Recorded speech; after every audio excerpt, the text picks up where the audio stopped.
제보자는 가족과 함께 휴가를 가는 길입니다. 그런데 지금 역주행인가요? 이게 왕복 2차로이기 때문에 피할 겨를도 없었는데요. 둘째 딸 같은 않았어야 할 경우는 텐데. 이제 제가 정신 잃고 쓰러지는 모습을 보다 보니까 즐겁게 보내려고 출발한 휴가였는데 악몽이 되었네요. 제보자 차량 바로 뒤를 따르던 가족의 블랙박스입니다. 사고 다발구역이라는 안내 음성이 나오자마자 충돌이 일어났는데요. 그렇네요. 안에 타고 있던 다른 가족들은 괜찮았는지 걱정이 됩니다. 딸들도 뒷좌석에 타고 있어서 아이고. 뒷좌석 안에서 굴러서 타박상들만 입었어요. 네. 그 순간적으로 상황 판단 능력이 좀 떨어지셔서 사고는 상대방 운전자가 갖고 있던 지병이 원인이었던 것으로 추정되는데요.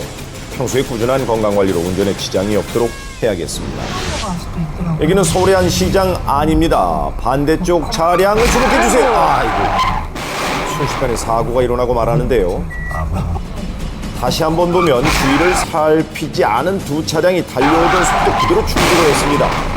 제보자까지도 위험했을 상황인데요. 가까스로 비켜갔네요. 한 15cm 정도?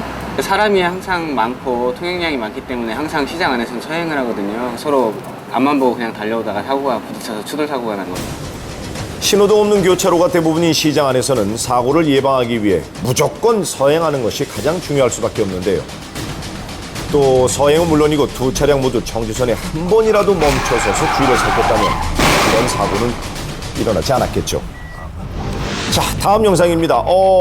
여기는 경상남도 통영의 한 도로인데요. 버스 한 대가 지금 사고가 난 것 같죠. 도로 바깥으로 빠져버렸는데 무슨 일이 있었던 걸까요? 사고가 나기 전으로 되돌아가 보겠습니다. 야근을 마친 제보자는 아침 일찍 집으로 가는 길입니다. 그런데 앞서가던 버스가 갑자기 전신줄을 들이받아 버렸습니다. 다친 사람은 없었는지 걱정이 되는데요. 좀 이따 뒤에 따라오던 저희 직장 동료는 학생이 한 두세 명 타고 있었던 것 같다. 앞에 나와가지고 이제 학생들 울고 있고 막 그런 걸 자기는 오면서 봤다 그러더라고. 제 개인적으로 생각하면은 진짜 졸음운전 아니면 진짜 없어요, 거기가. 네, 영상을 자세히 보니 충돌 직전까지도 브레이크를 밟지 않았습니다. 한 개만 잘해도 졸음운전을 예방할 수 있다고 합니다. 꼭 주의하십시오. 제보자는 신호 대기 중입니다. 저쪽 반대편에서 달려오는 차량을 주목해 주세요. 신호를 한번 볼까요? 직진 신호입니다. 상대방이 무리하게 좌회전을 시도한 건데요.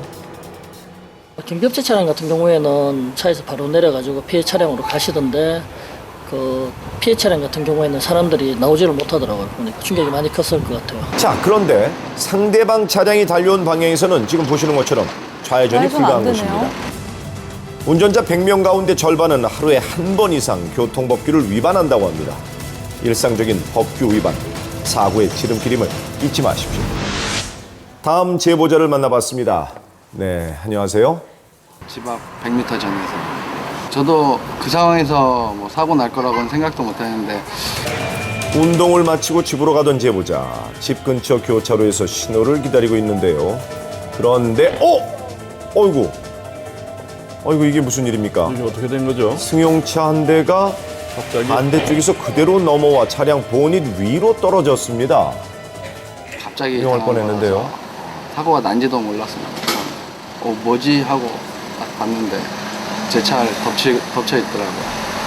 네, 다행히 제보자는 크게 다치진 않았습니다. 아이고, 차량은 많이 훼손됐네요. 1m 정도만 더 안쪽으로 들어왔으면은 제 운전석 쪽으로 들어왔을 상황이라고 생각하면은 좀 많이 아찔했었던 것 같습니다. 고속으로 좌회전을 시도하다 차량이 속도를 이기지 못하고 사고가 난 건데요. 네, 그런 것 같네요. 회전 구간에서는 반드시 서행 부탁드립니다.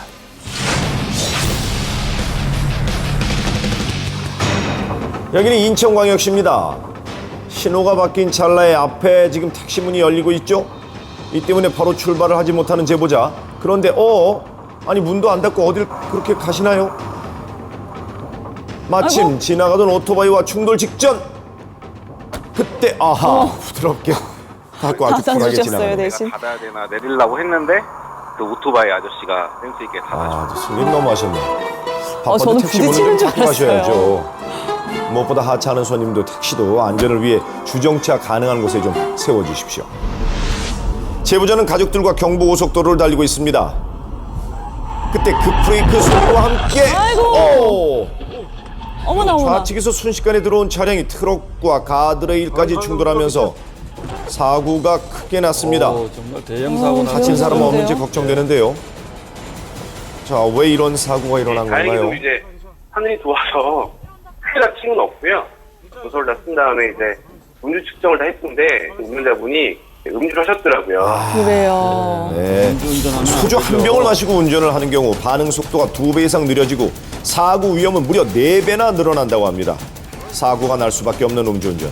이래도 아시겠습니까? 이번에 화면 좌측에 있는 남성을 주목해 주십시오.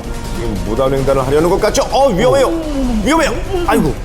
아슬아슬. 지나오는 게 지금 왕복 한 6차선 정도 되니까 6대를 무시하고 지나가는 것 같은데 사고 나는 줄 알았어요. 정말 아찔하네요.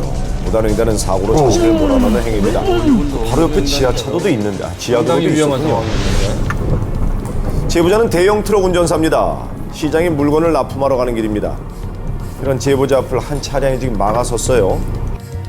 잠시 뒤 차량 운전자가 제보자 쪽으로 걸어오는데 이것도 분위기 심상치 않네요. 왜 이럴까요? 다짜고짜 욕을 문을 열고 퍼붓습니다. 내리라고 하길래 내가 무슨 내용인지 알아야 내가 사과를 하든지 뭘 하든지 할 거 아니냐고. 안 내리고 운전석에 앉아있는데 자기가 올라와서 멱살을 잡고 끌어내려가지고. 네, 상황이 아이고. 심각한데요. 엉덩이 쳐주고 주먹질하고 발로 차고 그래가지고 그 자리에서 죽는 줄 알았어요 그때. 처음에는 몰랐었어요. 자기 차선으로 내가 끼어들었다는 거 그거 때문에 화났는데 네? 몰랐고. 네, 사건 발생 5분 전 제보자가 비어있는 차로로 변경하는 이때 뒤에서 경적 소리가 들리긴 합니다. 자, 뒤따르던 가해 차량은 상대방이 자신의 진로를 방해하면서 위협 운전을 했다는 건데요. 이 때문에 화가 난 가해자가 제보자를 폭행하기에 이르렀고 결국은 현행범으로 체포되기까지 했습니다. 자, 이거 폭행은 명백한 범죄인데요. 전문가는 이 사건을 어떻게 볼까요? 가해자가 한 행위는 형법상의 상해죄에 해당하는 것 같고요. 그렇게 되면 7년 이하의 징역이나 1천만 원 이하의 벌금형에 처하게 됩니다. 7년 이하의 도로 징역. 위에서 싸움이 일어나게 되면 어떤 상해죄 외에 교통방해죄나 또 도로교통법 위반, 어떤 추가적인 범죄가 될 수 있고요. 당사자들이 예상할 수 없는 어떤 위험한 결과가 나올 수 있거든요. 다른 차량에 의해서 피해자가 사망을 한다든지 상당히 무서운 결과가 되는 것이죠. 운전자들의 분노가 본인도 모르게 또 다른 사고를 일으킬 수 있습니다. 도로에서는 감정적이기보다 이성적이어야 한다는 것 기억하시면서 자, 여러분 오늘도 양보 운전 부탁드립니다.